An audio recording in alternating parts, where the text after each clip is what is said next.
Good morning, students. So now we have completed partnership accounts and we are starting company accounts, that is accounting for shares. We all know that the joint stock company is one of important form of business organization which comes into existence after the industrial revolution. Any joint stock company needs large amount of capital to run and manage their large scale of business.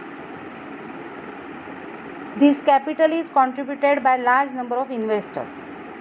These investors issue takes shares from the company, and company raises their capital by issuing shares to these investors. This raised capital by issuing shares is called as share capital, which is also called as owned capital. Okay, the company raises some capital by issue of debentures also, which we will study afterwards.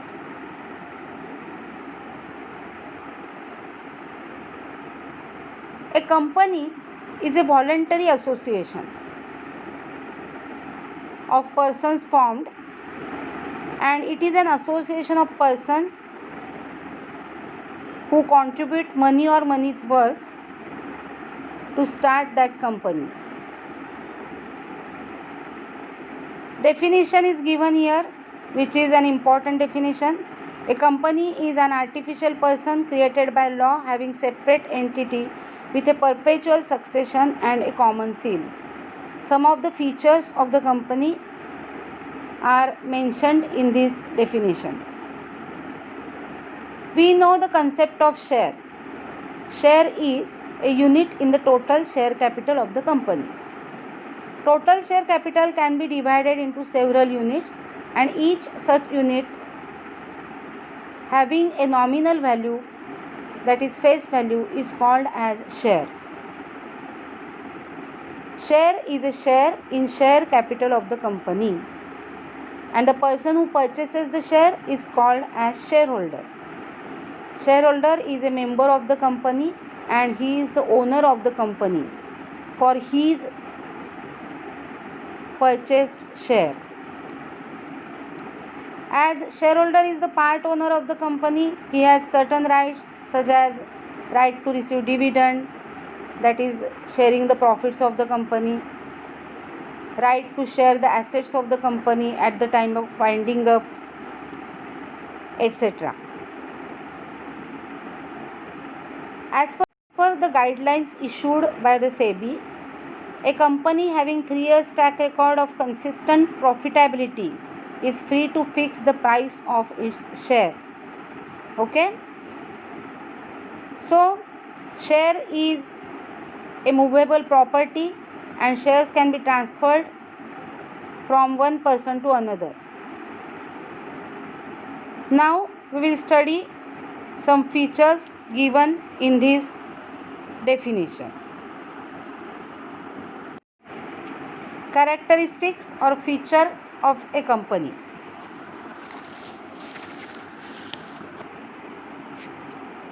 First is separate legal entity. We all know that company is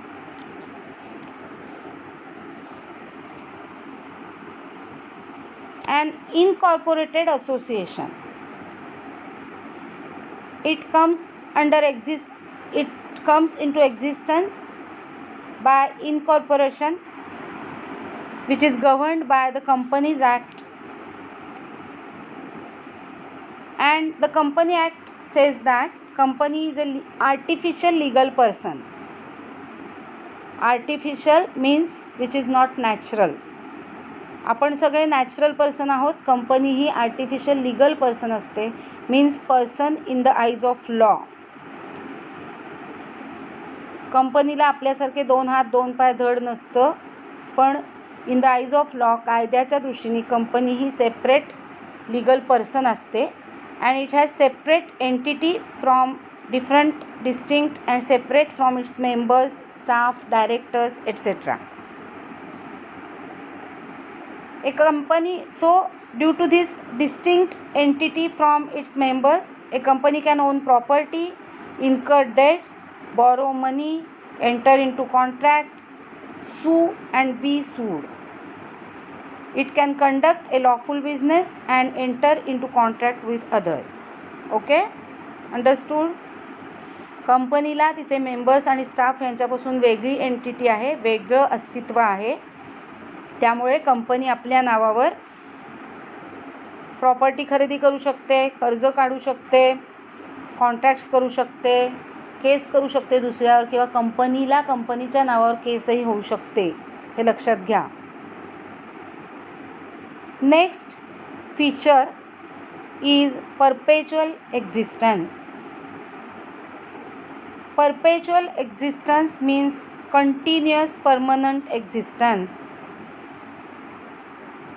So this existence is not affected by death, insolvency, retirement, coming or going of the members.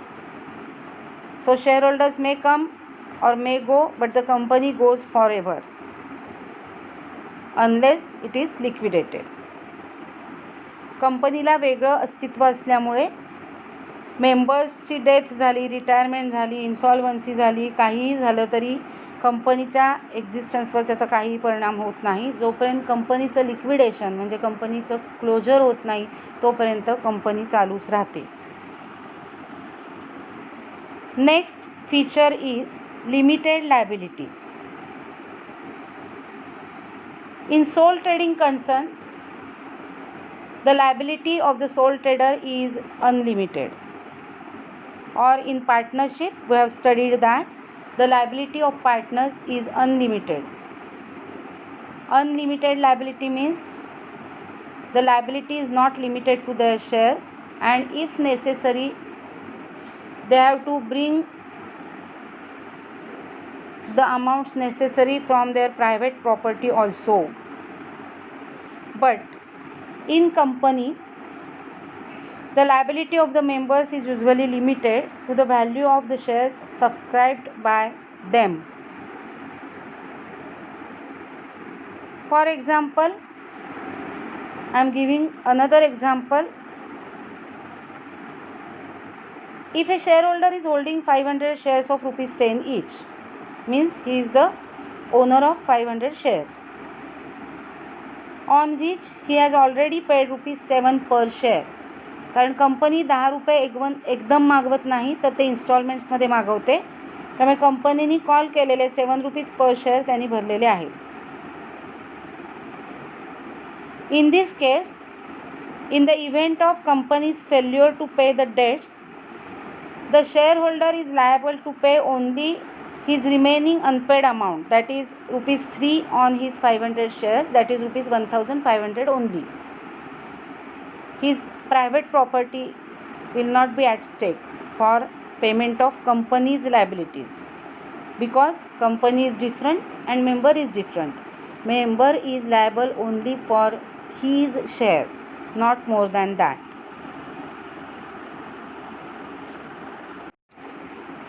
Next feature, common seal.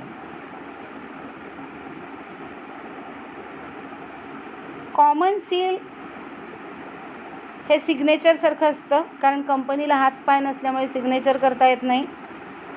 The common seal acts as the official signature of the company, and all documents, all important documents of the company must bear the common seal of the company. It is necessary. Okay, so it is affixed on all the important documents. Next point, transferability of shares. The shareholder, as a owner of the company, enjoys a right to transfer his shares without any restrictions in case of public company. So his shares are freely transferable from one person to another. This is the case of, in case of public company, the shares are transferable. But in case of private companies, Articles of Association restricts the transfer of shares. So the members of private company cannot transfer the shares easily. Okay.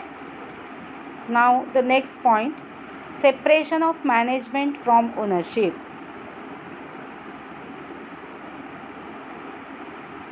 Shareholders are the owners of the company, but they are large in numbers and scattered all over the world. So it is not possible for them to take part in day-to-day affairs of the company. Therefore,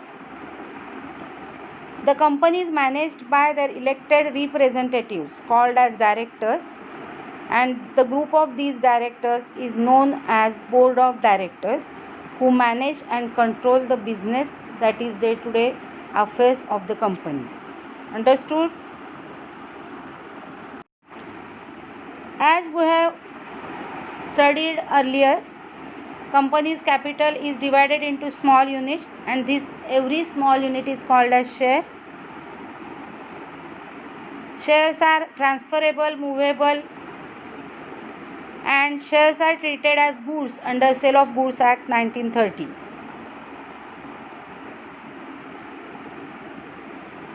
There are two types of shares. First is preference shares and second is equity shares. Now let me explain you the meaning of preference shares and equity shares. First point is preference shares. Preference shares are those shares which enjoy two preferential rights over equity shareholders. First is right to receive fixed rate of dividend before any dividend is paid to equity shareholders, and secondly the right to receive repayment of capital at the time of winding up of the company before the capital of equity shareholders is returned. As they are having preferential rights, their name is preference shares. Okay. Now we will study various types of preference shares.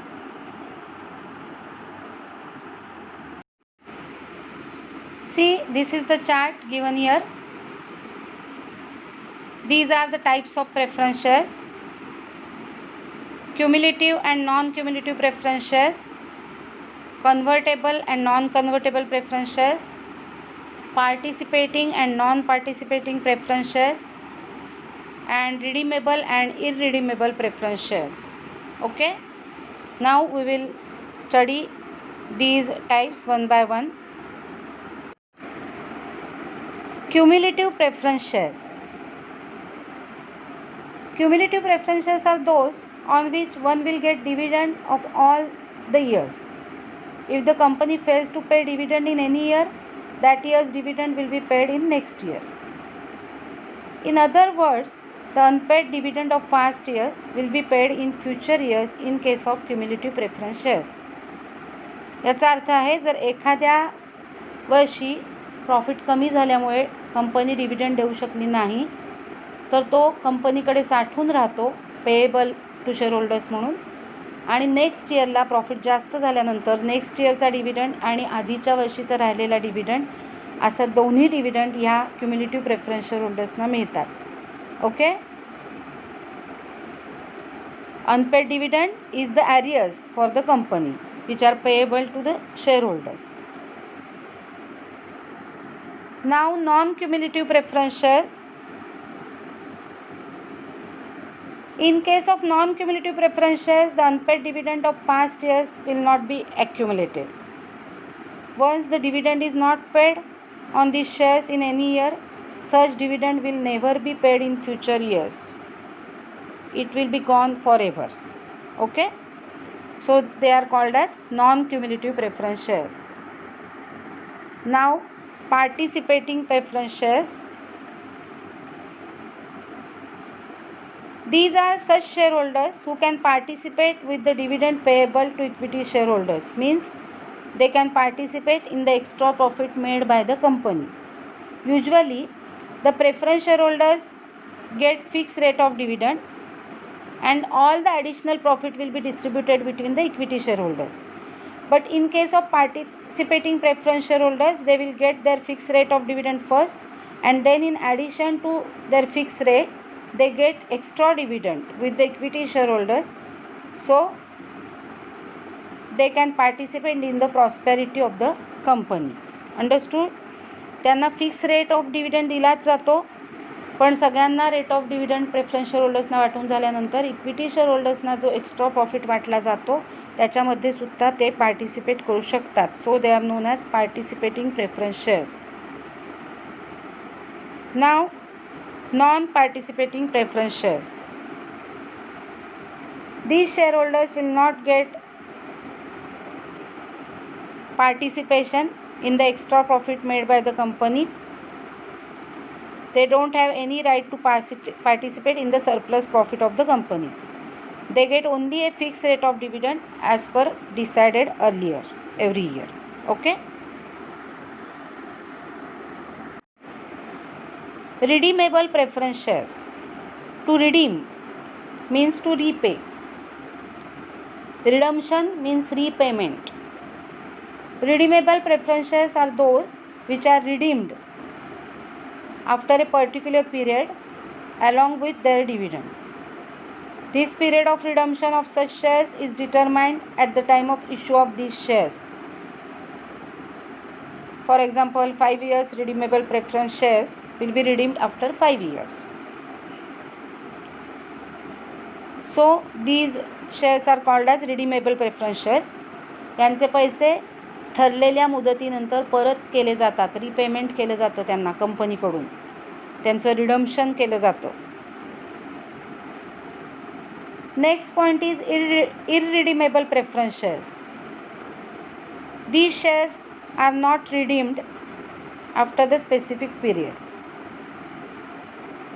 but according to Companies Act, company cannot issue irredeemable preference shares. According to Section 55 of the Companies Act 2013, no company limited by shares shall issue any preference shares which is irredeemable or is redeemable after the expiry of 20 years from the date of its issue. Next point is convertible preference shares. Convertible preference shares are those which can be converted into equity shares after certain period. This conversion right is given to these shareholders. If they wish to convert into equity shares, they can convert their preference shares into equity shares after completion of their period. If they do not wish to convert, then their capital is paid back. Okay, so they are known as convertible preference shares.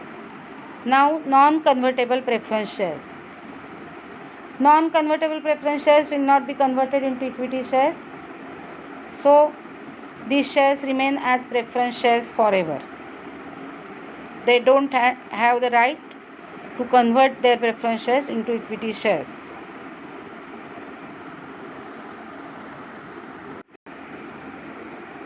This was the first point, that is preference shares and types of preference shares.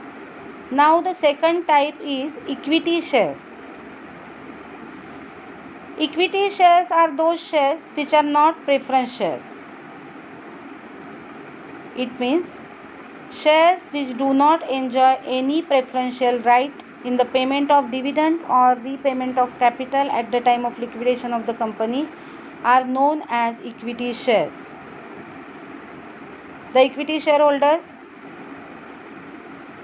are entitled to share the profits of the company after giving the dividend or distributing the dividend to the preference shareholders, not before preference shareholders. They don't get fixed rate of dividend, and their rate of dividend vary from year to year depending upon the profit made by the company. Equity share होल्डर्सना fix रेटने dividend मिळत नाही. त्यांना dividend preference share होल्डर्सना dividend देऊन झाल्यावर उरलेल्या प्रॉफिटमधून त्यांना dividend मिळतो. त्यांचा रेट ऑफ डिव्हिडंड फिक्स नसतो, त्यामुळे जर प्रॉफिट कमी झाला तर त्यांना कमी रेटने डिव्हिडंड मिळतो, जास्त झाला तर जास्त रेटने मिळतो. जर समजा इनसफिशियंट प्रॉफिट असेल, म्हणजे प्रॉफिट झाला नाही, तर बऱ्याच वेळा इक्विटी शेअर होल्डर्सना डिव्हिडंड मिळत नाही, म्हणजे रिटर्न्स ऑन देअर इन्व्हेस्टमेंट त्यांना मिळत नाही. Similarly equity share holders are not convertible and they are not redeemable during the lifetime of the company.